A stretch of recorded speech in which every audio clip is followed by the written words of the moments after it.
Absolutely. What are your personal favorite things that you all make or that you've had at the dining hall? Hmm. Favorite things? It's all good. I know, I'm sure it's like choosing among your favorite children, so. It's one of our big draws is breakfast, and we have amazing pancakes and, with kind of all the traditional breakfast. And a lot of people love to come to the fair and sort of map out their day while they sit down and have breakfast with us at the dining hall. And Oh, so okay. that's a lot of fun. We have a lot of fair workers who come who have, Oh, maybe that's interesting. spent the night at the fairgrounds and are Really? So come they and have start, what breakfast time with does the us. what time do you open for breakfast? 7 a.m.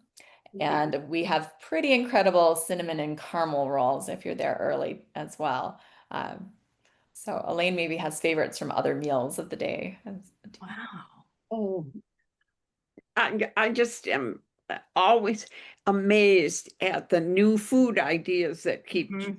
being generated and kind of evolving from our old-fashioned famous ham loaf. And now we are serving flavored beverages out of the front window, and people have enjoyed that. And Mhm. so it's it's it's to be admired what happens out of this Hamlin Church dining hall, Clearly, clearly. in How, my estimation. I no, I would agree.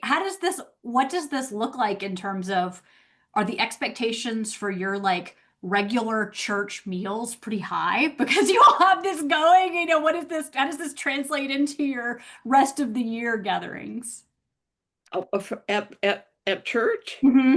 We always eat well at Hamlin I Church. was I going mean, to, I think we that's are famous for Sunday coffee hours that turn into brunch for all the potlucks. No, we are a generous congregation when it comes to feeding each other and others beyond the church too. yeah. So, Kind of a fun fact about the dining hall is that, a portion of our proceeds are used to support uh, other ministries. And in Hmm. particular, for the last several years, we've been in close partnership with Emma Norton Services. So Oh, that's right. really familiar, even Absolutely. statewide, as a ministry of United Women in Faith and the Greater United Methodist Church. And so we have been able to use our position to help elevate their story and help them to get known to a larger audience, which has been especially important as they've opened their new location, Restoring Waters. And so coming to the dining hall, you get a little bit of a sense of what United Methodism is like across the state of Minnesota and how we welcome one another, what it's like to fellowship together, and the kinds of ministries of justice and care and compassion that we offer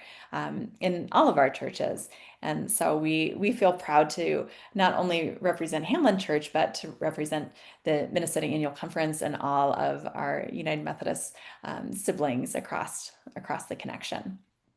Absolutely. Amen to that. I was thinking as you were describing, Elaine, kind of how it started, even with bringing food to be able to help provide for workers who were there at the farm. That sounded like such a United Methodist origin story of how it began and bringing food and creating community. That was going to be my final question, which you, I think, already answered, Mariah, of just what are some of the connections that you see for you with our role as people of faith? Obviously we celebrate communion regularly. Food potlucks, church potlucks are, known for being places where there's amazing fellowship and food.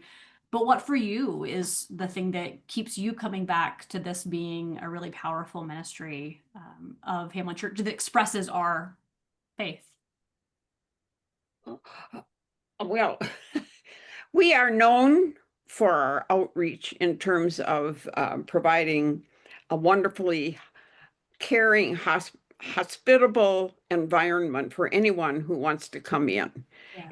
And the volunteer people who are there to help them are gracious and make them feel welcome. So, and each morning as the crew gathers, they have a bite of breakfast before we all start, and someone always starts the day off right with a word of prayer Wow. before we open the door. And there there is a sense of spirituality throughout the whole day in that environment. Yeah. Yeah. I think the dining hall is really, our altar for the greater community. It is that place where we're breaking bread together. And one of the really powerful experiences is that the dining hall brings in such a wide variety of folks. I mean, I think we tend to live our very siloed lives and are often around people who look like us, think like us. And at the dining hall, that kind of cracks open. And, it's a place to lay aside those stereotypes you might have or ideas you might have about somebody you don't know, and just to come together over good food and some friendly conversation and what's your favorite thing to do at the fair, and to get to know your neighbor, and to connect on ways that our kind of current society usually separates and segregates us, but this is a place to come together, just as in, Jesus and the walk to Emmaus and the breaking of the bread. That's when you see Christ, and that's where we see Christ in one another at table. Absolutely. And you have such a beautiful expression of something that is both rooted in a long history of doing this, but also I've heard you both remark on just the way that you've continued to be open to how things are changing and moving and responding to wanting to be contextual, right? And available and part, that's just a really powerful thing to see in action. So as a fellow United Methodist here in Minnesota, we are so honored and grateful to have you doing the good work. And my guess is that many of our folks have had plenty of good meals in the Hamlet dining room.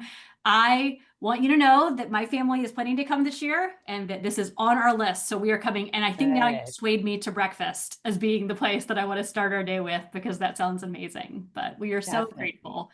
And we always are glad to welcome folks for their first time experience, and especially United Methodists who stop in and tell us about their church from wherever they come from. You can still, I think, bring in a bulletin from your church and you get a slight discount, especially Methodist. Oh, great tip. That's if Elaine says that's not true, we may have to edit that out, but I think it's still, we still honor. It used to be, but I'm sure that if someone would bring a bulletin, it would be highly accepted. Regarded. Right, that they've hung on to it for that long. And we also and we also do have to say that anyone can volunteer at the Hamlin Church Dining Hall. Yes, so that is good to we know. know there are a lot of folks from all over the state who love the state fair, and you can go to hamlinchurch.org and look at our sign up list if you'd like to work a shift, and on-the-job training provided, and you get a free ticket into the fair, a free meal at the dining hall, and a lot of fun. So we would love to have anybody who wants to try it out. That is wonderful. Hamlet evangelism. That's right. Yes, that's fantastic. I am so grateful. Thank you all for making time to share with us. And I don't know if there's a particular kind of state fair greeting for wishing you, blessings for a safe and healthy and happy fair season, but I hope that it happens. 12 is a pretty significant number in our faith, right? So I hope 12 days are full of joy and lots of good food. We're getting ready to go. Each day is new. It is. It is. And we'll look forward to seeing you. Thank you. Thank you. Me too. And grateful for your time today and for sharing the stories. And you have heard where you can get more information if you'd like to find out more. Thank you again for sharing your stories and your time and amazing good food. That is part of what it means to be the church. Thank you. Thank you.